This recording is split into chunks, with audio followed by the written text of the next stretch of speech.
Bonsoir, bonsoir, je suis contente d'être là et j'ai de la belle information à partager avec vous ce soir. Premièrement, laissez-moi savoir si vous m'entendez bien et on discute de comment vraiment se reposer pendant les vacances. Et ma première question, est-ce que vous êtes en vacances en ce moment? Est-ce qu'il y a des vacances qui s'en viennent? Je suis vraiment curieuse et puis je veux vous dire un beau bonsoir et je veux vous dire bienvenue dans notre live ce soir de Ta Zone Santé. Alors, Ta Zone Santé, c'est une entreprise que Nadia et moi avons entrepris il y a plus d'1 an, où est-ce qu'on aide les femmes à avoir plus d'énergie, de la vitalité. On a 4 piliers au niveau de l'alimentation, l'exercice, la relaxation et le mindset. Et ce soir, c'est l'été, les vacances sont là ou les vacances arrivent pour certaines d'entre vous et j'ai une question importante pour vous. Est-ce que vous vous reposez vraiment pendant vos vacances ou est-ce que vous rechargez à moitié vos batteries? Je suis curieuse de vous lire. Et puis, justement, Nadia ne sera pas avec moi ce soir car elle est en vacances et elle est sortie de la ville. Je lui souhaite un super de beau séjour. Elle va nous revenir la semaine prochaine. Mais les vacances. Est-ce que vous êtes en vacances? Est-ce qu'il y a des vacances qui s'en viennent pour vous? Laissez-moi savoir. Puis, est-ce que vous vous reposez vraiment pendant vos vacances? Ou est-ce que vous rechargez à moitié vos batteries? Puis, lors du retour au travail, est-ce que vous vous sentez là, en forme, là, remplie d'énergie, heureuse, plein d'idées, créative? Laissez-moi savoir, parce qu'on discute de cela ce soir. Alors, dans ce live, on va voir comment se reposer pour de vrai, pas juste s'arrêter, puis dire « Ah, je suis en vacances, OK, je vais dormir. » Mais c'est pas juste ça, les vacances, puis c'est pas juste ça, se reposer. On va explorer 7 types de repos. On va explorer 3 choses qui sont prouvées, qui aident à vivre plus longuement. Et comment tout ça se connecte avec nos piliers de Ta Zone Santé pour créer un vrai reset du corps, de l'esprit et de notre énergie. Right? C'est tellement, tellement important. On veut passer des belles vacances. Puis c'est ça, on a besoin de cette vitalité-là pour vivre de belles vacances. Alors quand j'ai décidé de préparer le live de ce soir, j'ai exploré 7 types de repos et ça a été présenté par un médecin, Dr. Sandra Dalton Smith. Voici ce qu'elle nous explique. Fait que quand on parle de repos, on pense souvent au sommeil ou faire une sieste. Mais la vérité, c'est que le corps et l'âme ont besoin de 7 types de repos différents. Saviez-vous ça? Fait que moi, quand on me disait, écoute, là, va te reposer, ben pour moi, vraiment, c'est, oui, je vais aller me coucher. Pour vous, quand je dis repose-toi, qu'est-ce que ça veut dire? Alors, les 7 types de repos. Le premier, vous ne serez pas surprise, ben oui, c'est le repos physique, comme dormir, faire une pause, relâcher la tension musculaire. Parce que souvent, dans nos journées, hein, ça va vite, puis on a plein de choses, puis vous voyez, là, juste en parlant, mes épaules, ils lèvent. Là. Fait que les muscles sont tendus. Alors, repos physique, dormir, faire une pause, relâcher la tension musculaire. Bouger doucement, comme une marche, faire des étirements ou des respirations conscientes. La deuxième chose, on parle du repos mental. Arrêtez le hamster qui roule, qui court constamment. Et je ne suis pas la seule. Là. Laissez-moi savoir que je ne suis pas la seule qui a un hamster qui court rapidement lors de nos journées de travail, etc. Prendre des pauses entre les tâches.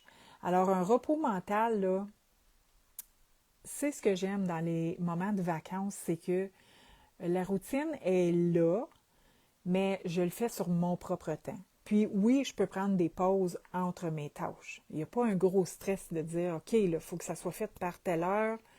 Je me permets de dire, écoute, je vais le faire à mon rythme. Je vais le faire, mais je vais le faire à mon rythme. Pratiquer la pleine conscience, écrire dans un journal. Et le numéro 3, le repos sensoriel. Fait que, est-ce que vous êtes surprise, là? Tu sais, on commence. Repos physique, je pense que ça, on s'en attendait. Repos mental. Et là, je rentre de repos sensoriel. Réduire les stimulations. Est-ce que vous êtes d'accord avec moi qu'à chaque jour, au travail, en s'en allant au travail, juste le trafic, les médias sociaux, il y a des stimulations, il y en a à perte de vue tout le temps, tout le temps, tout le temps. Des écrans, des bruits, des lumières. Justement, j'étais en ville ce matin, puis on n'est pas habitué. Je ne suis pas habituée. Il y a du bruit, il y a du monde partout, des stimulations. Alors, un repos sensoriel, c'est de réduire les stimulations. Passer du temps dans la nature, éteindre les bing, bing, bing de notre téléphone. Est-ce que vous mettez les notifications à off sur votre téléphone de temps en temps? Laissez-moi savoir. Et le numéro 4, un repos émotionnel. Fait que un repos émotionnel, ce que le médecin mentionnait, c'est d'avoir un espace où tu peux être authentique. Tu peux être vraiment toi. Et tu peux dire ce que tu ressens. C'est ça. Tu peux exprimer tes émotions sans avoir peur d'être jugé. Fait que ça, c'est un repos sensoriel. Il n'y a pas le jugement. C'est pas un repos sensoriel, désolé. C'est le repos émotionnel. Fait que c'est d'avoir cet espace-là, d'être vrai, sans avoir peur d'être jugé. L'autre, numéro 5, c'est un repos social. Et ça, peut-être qu'il va y avoir des opinions des opinions différentes. Un repos social. Il y a parfois, je me suis vue dire, ou bien juste m'isoler pour un instant, parce que ça me fait du bien. Puis c'est pas du tout parce que j'aime pas parler au monde. J'adore parler avec les gens. Puis, quand je communique avec d'autres, ça m'amène une énergie et une vitalité. Mais il y a des fois que j'ai juste besoin d'être seule avec moi-même. Est-ce que vous êtes comme ça aussi? Alors, se connecter aux bonnes personnes, ça aussi, c'est un repos social. Choisir la qualité des relations plutôt que de la quantité. Ensuite, les deux derniers. On parle d'un repos créatif. Alors, un repos créatif, ça ne veut pas dire d'éteindre ton imagination, pas du tout.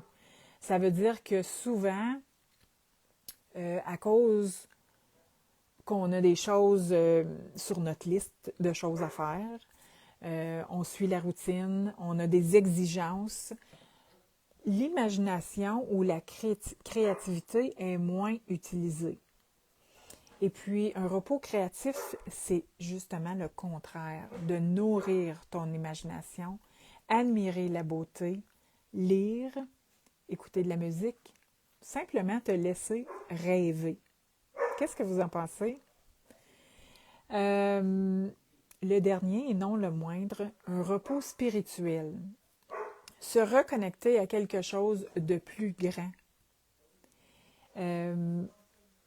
Juste être dans la nature. Puis, je vais vous donner un exemple. L'autre jour, j'étais juste assise, puis j'ai regardé comment une fleur était créée. Toutes les complexités dans cette fleur-là, je me disais, voyons, comment un grain peut pousser et créer une beauté comme ça. Juste prendre un moment comme ça fait du bien à ton esprit. La nature, la prière, la méditation, la gratitude. Même aller fouiller, retrouver ou faire surface ta mission de vie.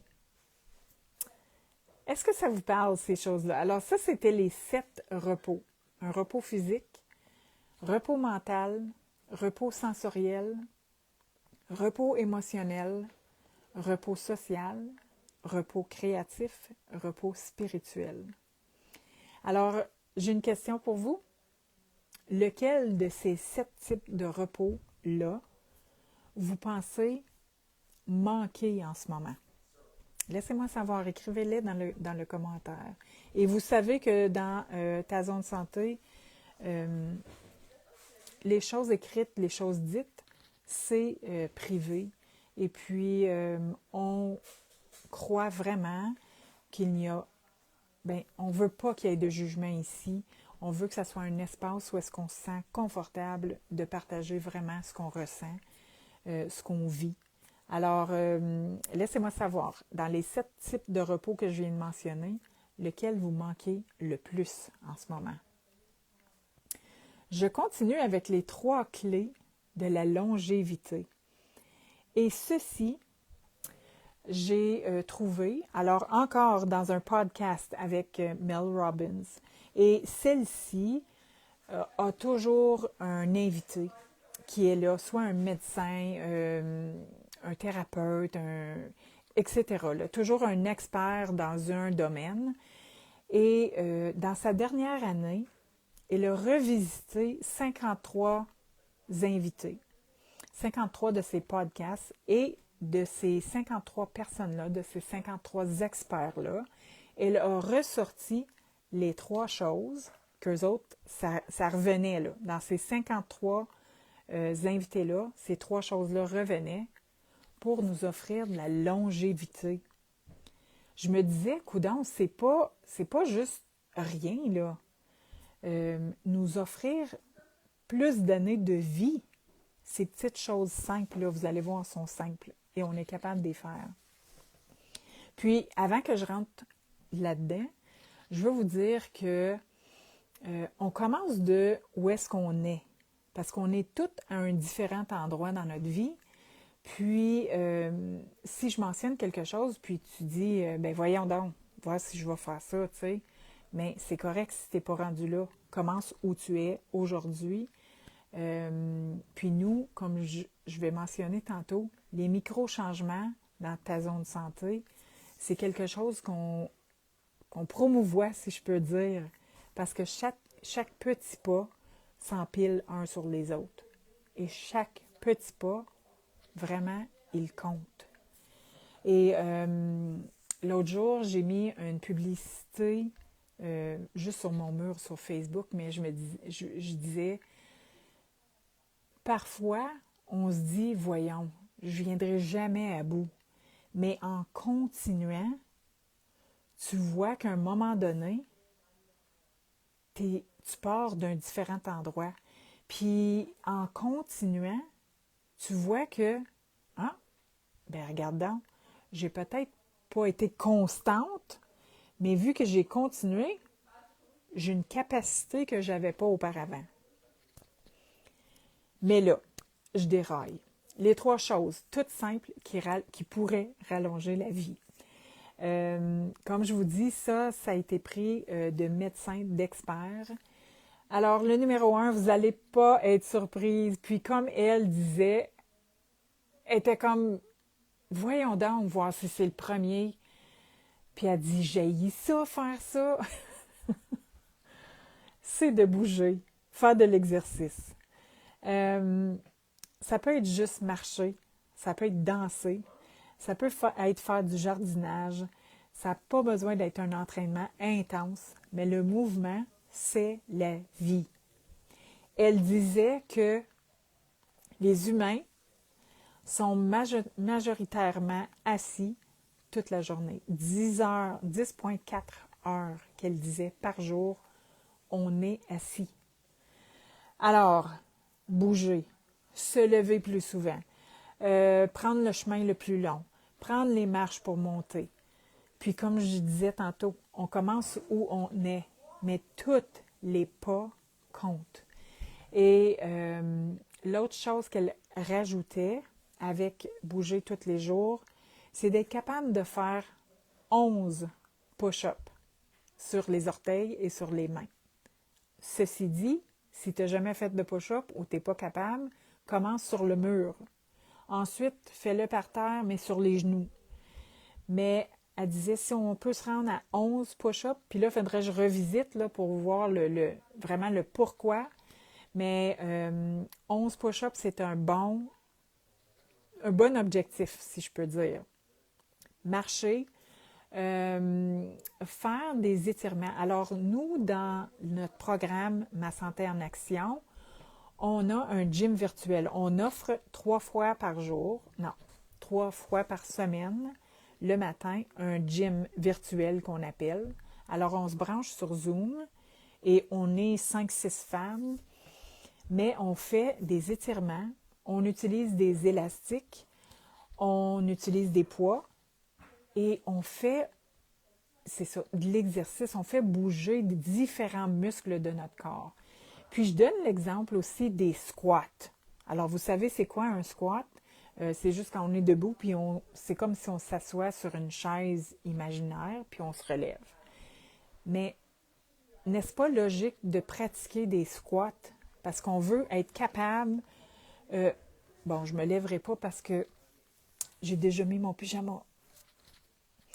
Mais des squats. On veut être capable de se relever de notre chaise pour toujours. Alors, pratiquer des squats, même si tu en fais un par jour, c'est déjà ça. Bon, OK. Une des choses, alors ça coûte absolument rien, l'exercice. Une des choses qui nous aide à allonger notre vie, c'est le mouvement, l'exercice. L'autre chose, éliminer, couper le téléphone. Alors, soit un moment par jour. Si vous choisissez un moment par jour, le soir, c'est vraiment bien parce que la dopamine, le stress, le sommeil, tout en prend un coup si on reste accroché à l'écran. On peut faire comme un cleanse la fin de semaine, mais se donner du temps sans avoir cette surstimulation-là, comme je disais tantôt, de nos téléphones, de nos écrans. Puis là, je vous dis ça, puis je le sais que vous êtes en train de m'écouter sur l'écran, mais fermez pas tout de suite, ça sera après la pause, d'accord?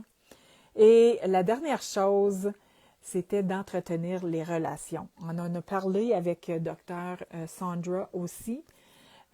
Entretenir ces relations, les liens avec les amis, la famille, les proches sont un des plus grands prédicteurs de la longévité et de bien-être.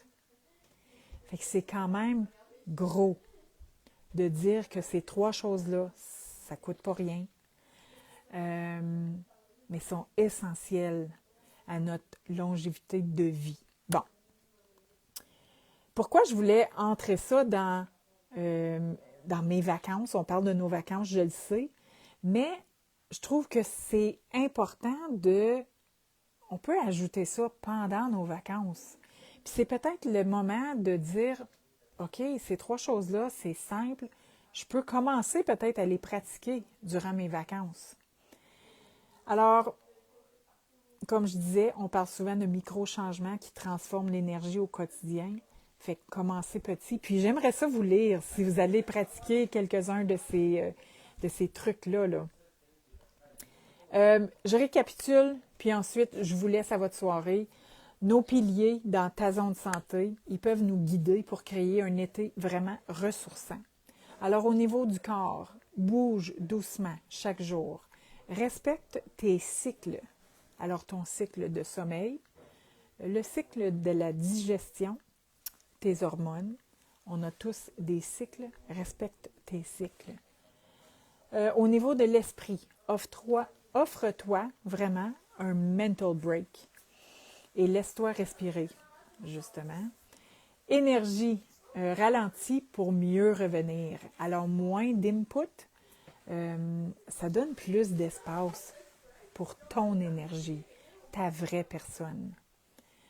Appelle une amie. Alors, les relations, appelle une amie, partage un moment simple avec ta famille ou avec une amie. Au niveau de la conscience, reviens à ce qui est essentiel pour toi. Pratique la gratitude. Reconnecte à ta mission. Et j'ajoute la souveraineté. C'est toi qui choisis le rythme. Je sais qu'on a des familles, mais peut-être que c'est un moment de s'asseoir en famille et de dire, écoute, je veux qu'on jase de nos vacances. Est-ce qu'on peut partager? Qu'est-ce que toi, ça a de l'air pour toi la vacance? Qu'est-ce que ça a de l'air pour toi la vacance? Ça fait comme un moment de communication en même temps avec la famille. Les vacances ne sont pas faites pour performer, mais pour te retrouver. Laissez-moi savoir ce que vous en avez pensé du live de ce soir. Si vous êtes en vacances, lesquelles vous allez pratiquer. Si vos vacances s'en viennent, je veux le savoir. Parce que moi, si quelqu'un part en séjour, je suis toujours ouverte à aider à porter les valises, si vous voulez, tu sais. Quel type de repos ai-je négligé? Quelle petite habitude puis-je intégrer pour nourrir ma longévité cet été? Alors, partage en commentaire, on est toujours curieuse de vous lire. Et le vrai repos, ce n'est pas fuir la vie, c'est de revenir à toi. Merci beaucoup. Je suis contente d'être là. Et puis, la semaine prochaine, on continue dans ce même chemin-là, si je peux dire, avec le mindset en vacances. Alors, on se revoit bientôt. Bonne soirée tout le monde.